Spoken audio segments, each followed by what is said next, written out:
Hello Anantapur, welcome back to my channel. All of you good morning friends. ఈ video ద్వారా Anantapuram tomato market యొక్క stock information share చేస్తున్నానండి.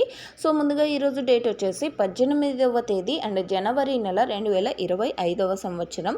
ఇక ఈరోజు అనంతపురం టొమాటో మార్కెట్ యొక్క స్టాక్ తీసుకుంటే కనుక టోటల్ టమాటా స్టాక్ నిన్నటి మీద పెరిగింది అని చెప్పొచ్చండి. సో ఇన్ని రోజులు పండగ ఉన్నింది కదా, సో ఆ కారణం చేత స్టాక్ తక్కువగా వస్తూ ఉన్నింది. అండ్ ఈరోజు టోటల్ టమాటా స్టాక్ 66,000 ప్లస్ బాక్సెస్ వచ్చిందండి. 66,000 ప్లస్ బాక్సెస్.